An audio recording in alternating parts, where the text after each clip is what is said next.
Forbesganj Karbala मैदान में यह विरोध प्रदर्शन यति नरसिम्हानंद की टिप्पणी के खिलाफ था, लेकिन इसके पीछे कहीं न कहीं वह सुरक्षा भी है जो एक समुदाय के भीतर गहरी जड़ें जमा चुकी है। नबी पर टिप्पणी के बाद लोग मानो अपने दर्द और गुस्से को आवाज देने के लिए इकट्ठा हो गए। यह केवल एक भीड़ नहीं थी, बल्कि एक समुदाय का साझा बयान था कि किसी भी तरह की धार्मिक अस्मिता पर हमला अब बर्दाश्त नहीं किया जाएगा। विरोध सभा में उठने वाले नारे गुस्ताखे रसूल को फांसी दो सिर्फ गुस्से का इजहार नहीं, बल्कि एक समाज की भावनाओं का प्रतीक है जो अपने सम्मान और आस्था की रक्षा करना चाहता है। तख्तियों और झंडों को लहराते यह लोग मानो इस बात की तस्दीक कर रहे थे कि उन्हें अपने धर्म के प्रति अद्भुत श्रद्धा है और इसी श्रद्धा ने उन्हें यहाँ खींचा था। पूर्व विधायक जाकिर हुसैन खान के संबोधन ने विरोध की इस लहर को एक संतुलित रूप देने की कोशिश की। उनका यह कहना कि हम बांग्लादेश में हिंदुओं के साथ होने वाले अत्याचार का भी विरोध करते हैं, एक व्यापक दृष्टिकोण है जो नफरत को एक जवाब देने की सोच में फंसा है। मगर यह सवाल तो रह ही जाता है कि क्या यह संतुलन वास्तव में लोगों के भीतर से नफरत को कम कर पाएगा, या यह केवल एक संदेश है जिसे सुनना तो सब चाहते हैं लेकिन समझना किसी को नहीं है।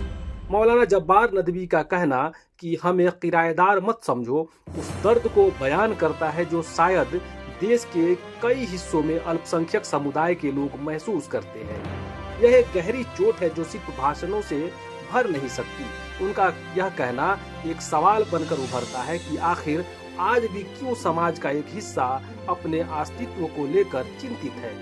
मुफ्ती अंसार कासमी का इस जनसभा में यह कहना कि नबी पर टिप्पणी बर्दाश्त नहीं की जाएगी एक सीधा संदेश था, परंतु इस विरोध की गंभीरता को समझना केवल कानून का काम नहीं है, यह एक सामाजिक जिम्मेदारी है कि इस तरह की तनावपूर्ण परिस्थितियों में हम संवाद और सह अस्तित्व की बात को कैसे मजबूत बनाते हैं।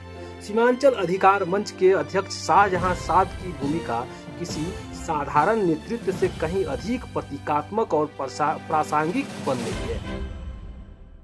शाहजहां साद न केवल सीमांचल अधिकार मंच के प्रमुख है, बल्कि उनके नेतृत्व का मतलब यहाँ उस आवाज को जागृत करना है जो समाज के हाशिए पर खड़ी आबादी की दर्द भरी पुकार को मुख्य धारा में लाने का साहस रखती है। जब यह सभा करबला मैदान में जुटी तो साद ने इसे एक सामान्य विरोध से ऊपर उठाकर संवाद और न्याय के संकल्प का प्रतीक बना दिया।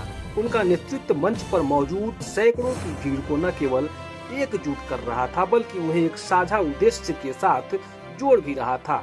सभा के दौरान तिरंगे लहराना यह बताने की कोशिश थी कि देशभक्ति और धर्म के बीच कोई टकराव नहीं है, मगर यह नारा जितना ऊंचा था उतनी ही गहरी वो चुप्पी भी थी जो कुछ न कहकर बहुत कुछ कह रही थी।